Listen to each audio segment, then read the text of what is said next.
Good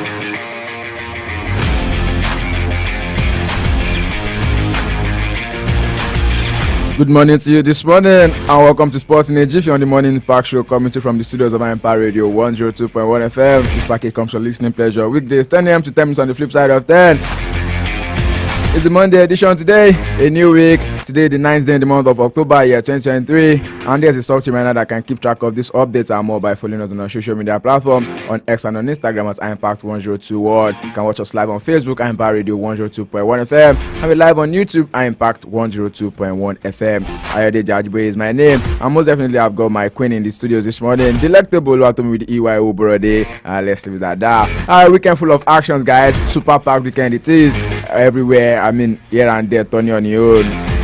So much to talk about this morning. But don't forget, we'll just be giving you the bits and pieces on the morning impact. The Sports in A Jiffy this morning comes 7:30 p.m. tonight. Will be time for the Sports Hub, where we get to go through all of the major stories, the nitty-gritty of these stories, and then decipher all of the old topics for you later in the day. So you need to stick around for that one tonight, 7:30 p.m. Let's go straight into it this morning, guys. And yes, we're starting from the home front, talking about the Super Falcons of Nigeria.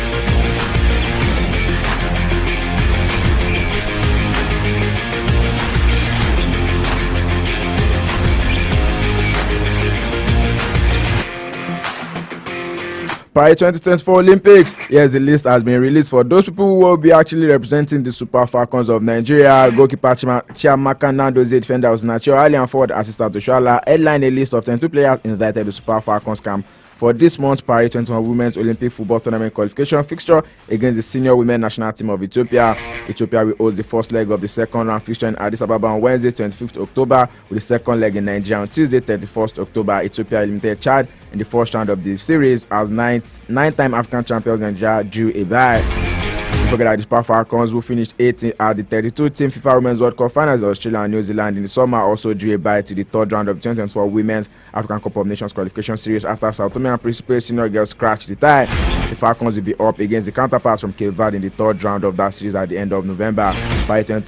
Paris, France will hold the next year Women's Olympic Football Tournament. The Super Falcons played at the Olympics in 2000, 2004, and 2008. One major omission that is here now, guys. Guess who it is? Onome be Mama for the Super Falcons. She's not here this time around. Maybe for the future to come away from that.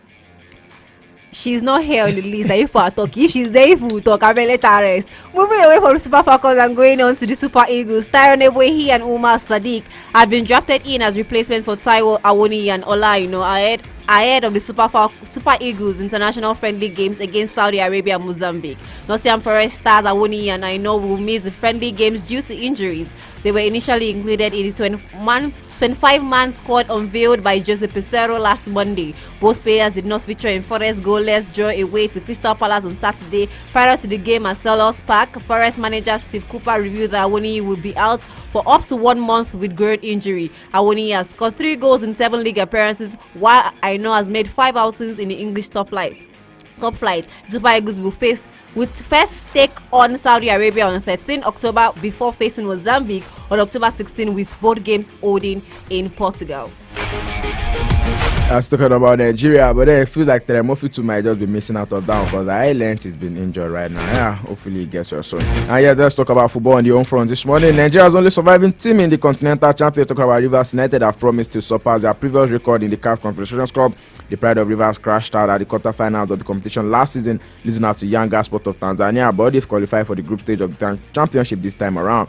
At the group stage for this year's competition held last Friday, the Nigerian side were placed in Group C alongside Club African, Dream FC and APC Lopito. And then speaking on the opponent, Rivers United captain Onyema Onwagwa has said their target is to surpass previous record. Onwagwa, was a former player of Kano Pillars, said they would not underrate any team in the group.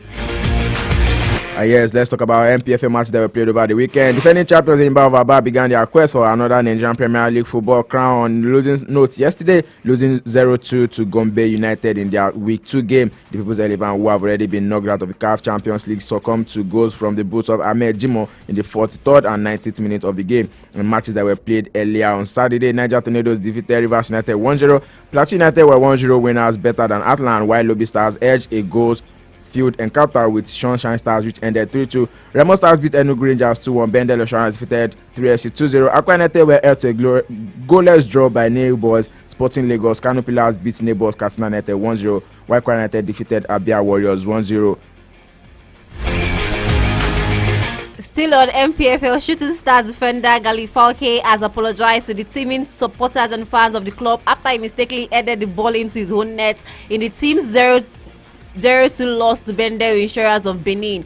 Falke, one of the Oluyole Warriors' most dedicated and committed players, unintentionally headed past goalkeeper Ovunda Darlington in an attempt to head Stanley Okorom's cross out of danger. The development has become a topical issue, with some people accusing the player of deliberately nodding in the ball. Why will he do that to his own club? Although some people, for football followers, analysts, journalists, his club officials and teammates have risen in his defense, the former EFCC of Abuja defender has come out to clear his name. I want to sincerely tender my apology to the supporters and fans of this great club for what happened in Benin on Saturday, Falke told the club's official website.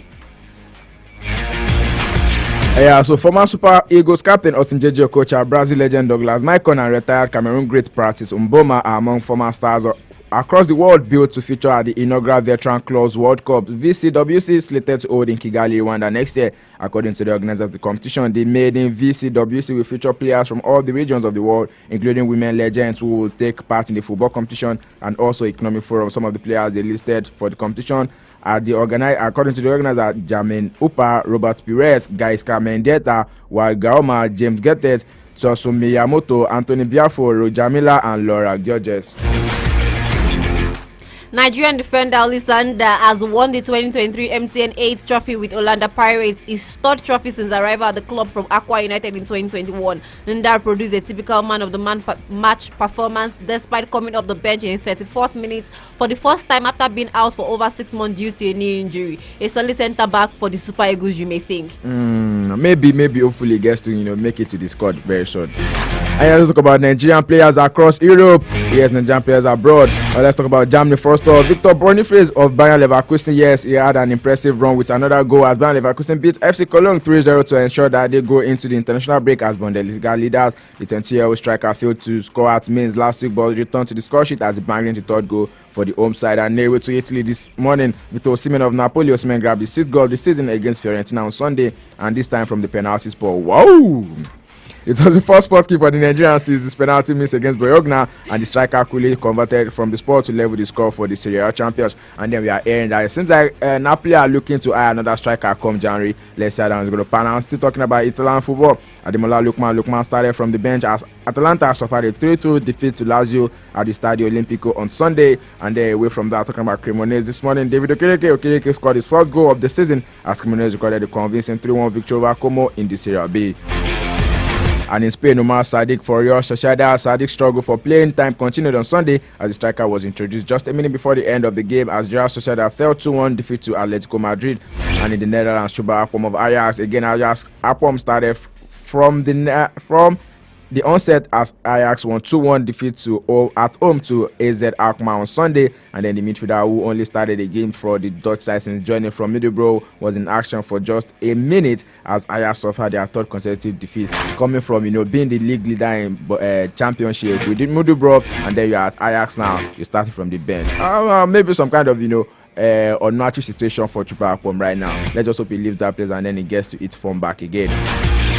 And even from that, new Super Eagles invited Dele Bassi was in action for 90 minutes as Antalyaspor secured a 3-1 win over Konyaspor in the Turkish Super League. Moving on to the English Premier League, Gabriel Martinelli was the hero as his late goal secured Arsenal's dramatic 1-0 win against champions Manchester City at the Emirates in Sunday's Premier League game. The last time Arsenal defeated City in the Premier League was 21 December 2015. Going into Sunday's clash, City has won their last 12 Premier League games against the North London club. It is Arsenal's first Premier League win against Pep Guardiola. Like I said, student beating teacher. Also, it is Arsenal's first clean sheet against Guardiola City in the Premier League after a goalless first half. Martinelli, who came on in the 46th minute, opened the scoring as his strike came off Nathan Ake before wrong-footing Ederson. Yeah, the win took the Gunners to second position on 20 points, same points as leaders Tottenham. Both Arsenal and Spurs are still unbeaten after 8 games played. For City, they are third on 18 points and have now suffered their second defeat in the league this season. Let's go to the La Liga right now, Spanish La Liga, guys. And yesterday something happened. The youngest goal scorer in La Liga history. We're talking about no other person, Lamine Yamal of Barcelona. For Lamine Yamal has become the youngest player to ever score in La Liga after netting against Granada in the 2-2 draw last night. Yamal's goals comes at the age of 16 years and it's 7 days, breaking a record held since 2012 by Fabrice Olinga, who was 16 years and 98 days when he scored for Malaga. Ike Munian, Ansu Fati and Cisco Nada complete the top 5 and are the only other footballers to score in the Spanish top flight before their 17th birthday. Yamal's goal came at the crucial time for his Barcelona team as they trailed 2-0 away to lowly Granada just before halftime. Your Felix Mischi's shot fell to the teenager's feet with nothing but net in front of him, and he comfortably converted that one into the goal.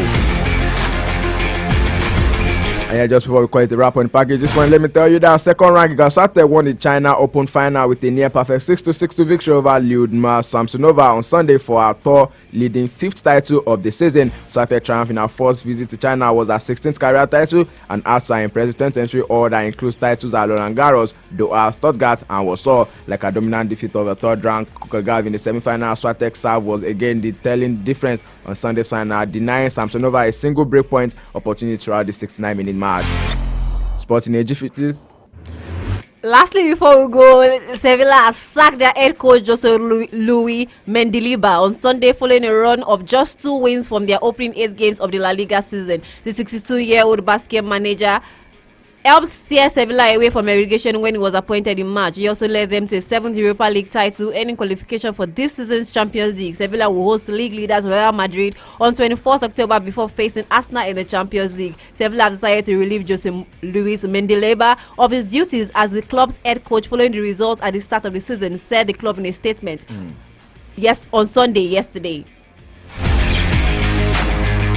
I'm talking about FIFA World Cup. This time around, the 2030 FIFA World Cup, a lot of people are complaining about it. Now, you already know 6 nations will be hosting it. Means 6 automatic qualifications. Not a good one. And former FIFA president Sepp Blatter has come out to say he's criticizing the decision by World Football Governing Body to hold the World Cup in 6 countries across 3 continents. Don't forget that Morocco, Spain, and Portugal were named host of the 2020 tournament, while Uruguay, Argentina, and Paraguay also host the opening matches to mark the tournament centenary. FIFA said in a surprise announcement last Wednesday. But Plata, now was the president of FIFA from 1998 to 2015 before being forced out of the after a corruption investigation, has come out to say he is not too convinced with this one. Once of football most powerful figures have really criticized FIFA for awarding 2022 tournament to Qatar, saying the Middle East country was too small. Sporting A Jiffy it is, and it will be doing this in A Jiffy. This will be calling it a wrap on the package this morning. Join us later tonight on the Sport Up Show. Yes, I should be going through all of the major stories. Don't fret. We'll be giving you all of the analysis. We'll talk about the Premier League actions over Manchester United. Yeah, they won that one against was that Crystal Palace? Yeah? Brentford, yeah. Well, yeah, what a game that was against Brentford over the weekend. I mean, McTominay, he came on and did that one. 93-minute goals, that was a typical example of Fergie time here. Yeah, he did that for Manchester United. And then that one was for Fergie for Lady Ketty, by the way. I did Jajibe signing out this morning. Don't forget that the morning pass show still continues. Oluwatomi with the Iwa Award is yeah. And then, Omobolade Oladipo. Have a blessed and highly favored week, guys. Do stay safe out there. Please do stay safe. Join us later tonight, 7:30 p.m. to 8 p.m. on the Sports Up Show. I tell you, don't want to miss a bit of it. Good morning. The stakes are high. The competition is huge. Chelsea are getting closer. The prize of victory all reward. And no matter the teams we stand with, everyone believes this season is our season.